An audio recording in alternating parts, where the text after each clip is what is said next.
Guys, meron tayong bagong unboxing today and hawak ko right now is the U1 na Y200S na multiple spot cleaner. Alam mo, pag meron kang mga bata sa bahay, one important thing is meron kang mga panlinis. Bigla na lang magkakalat ng gatas, magkakalat ng ketchup, magkakalat ng toyo, magkakalat ng paint. Ito ang probably ultimate solution ko para sa lahat ng kalat nila. So in this video, unbox natin to, titingnan natin kung paano i-assemble, and paano natin gagamitin to to its full potential. So samahan niyo ako. So first things first, since silyado pa siya, unbox muna natin. So buksan natin, let's see what's inside.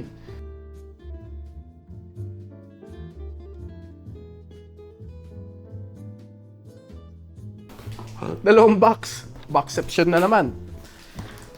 So, lalabas muna natin yung box sa loob. So, ganito pala itsura niya. Uy, maganda ka yung box ha. Presentation-wise, maganda. Nilagyan pa nila ng isa pang outer box para pag nag-shipping nasira, yung outer box lang. Yung original box niya, buong-buo pa. Which is pretty good. So, unboxing muna ulit tayo. This is Unboxception.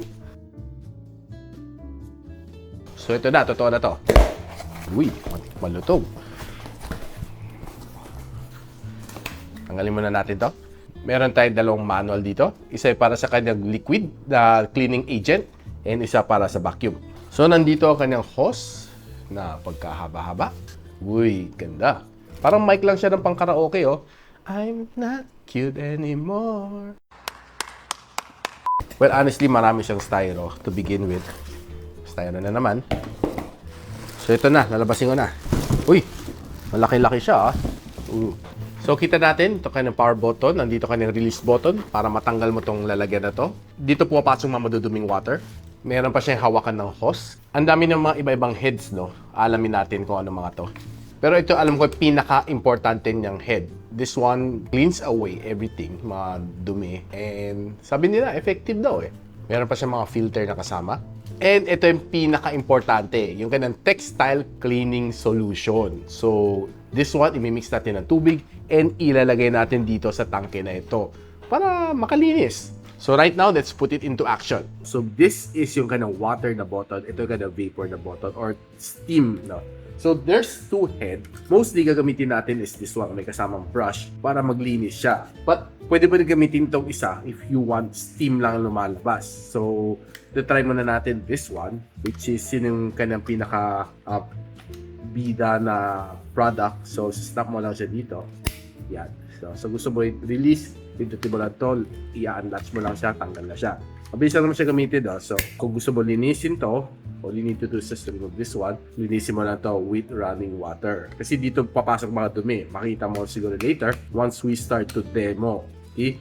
So, right now, pa-plug in muna natin and we'll test run kung paano siya gumagana. Now, i-demo ko naman yung kanyang tank. No? So, there's two part ng tank dito. Isang part is yung kanyang tank na may clean water dito. Dito ba papasok? Kasama yung kanyang solution. So, ang mixture niya is 30 ml na solution is to 1 liter ng tubig. So, dito ba siya papasok? Shoot mo siya dito. Then, dito yung maduduming tubig. Okay? So, i-clean mo siya after mong gamitin. So, kailangan mo lang siya isara na maayos para walang water spill. So, gawin muna natin ang mixture. So, hanggang 1 liter naman talaga yung kaya niya. So, get yung ating solution and we'll mix properly bago natin ipasok dito. So, right now, maglalagay muna tayo ng 30 ml na itong agent na ito. The textile cleaning solution ni U1. At na natin. Then, ibubuhos na natin yung 1 liter. Sabi na kailangan clean water. So, bumili tayo ng Summit, 1 liter. So, bubuhin na natin. Okay. So, pag may mix na siya mag-isa, no? Since binubuhos naman natin siya. So, sakto. Babad siya ng puno. Okay. Sasara muna natin to para hindi siya mag-spill. Alas sakto 1 liter. Mahigit konti. Okay. Try na natin mag-dry run. Siyempre, next thing is to put it back. Pindot, latch. Pag gusto mo i-release po, pindutin mo to para matanggal siya. Next is kabit natin yung ating saksakan and power on na natin. So, admit it or not, coffee stain is probably one of the most common stain sa isang fabric. Kasi uminom tayo ng coffee, biglang unknowingly natapon. So, I have here my pillowcase na binusa ko ng coffee. No? Kasi, by the way, black coffee yan. No? So, medyo amoy-amoy ko pa yung coffee. No? So, let's try to use itong kay U1 Y200S na multiple spot cleaner to clean this one up. So, let's try. So, ayun. So, kita natin na hindi masyado obvious dito sa aking camera. But this is basically coffee na binuhusan natin dito. So, just to make it more evident. Yan. Diba? So, may coffee stain talaga siya. Let's remove it. So, right now, ipa-power up muna natin to. Okay. So, let's get ready to clean. So, first things first, kailangan natin gamitan ng vapor. Sabi niya. Okay. Kita nyo? Uhigop siya. Galing, no? That's just the start. Ito, guys.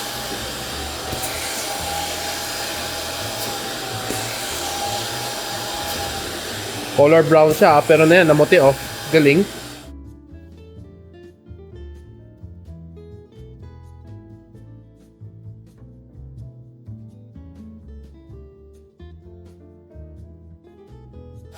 Pero essentially makita mo, talagang hinihigop na dito eh. Mga tubig dito, pumapasok. Yun ang talagang deep clean na ginagawa na dito. So, di ba? We've done a part already. Kanina brown to eh. You know, namuti. So, yun pala yung power nitong spot cleaner ni U1. Guys, ang linis. Nakakabilib lang. Astig. So, let's finish off some leftover stains dito.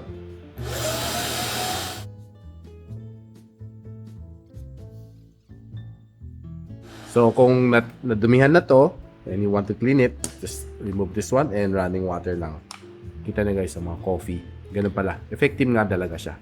So, tingnan na natin ng ano, no? Base bin niya. Uy, totoo nga. Oh. Hindi siya nagbibiro. Talagang marami siya nahihigop na stains. So, kailangan mo lang i-flush out lang.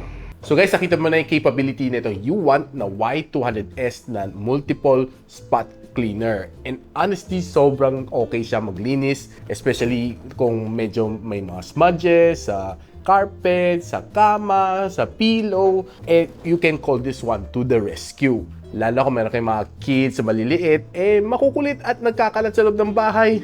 This is going to be your best friend. So I hope you find this video helpful. And if you do, don't forget to share it to your friends sa mga may chikiting. It would definitely come in handy para sa kanila. And of course, in-encourage ko to like, subscribe dito sa akin channel so you don't miss out mga review na kakaiba just like this one.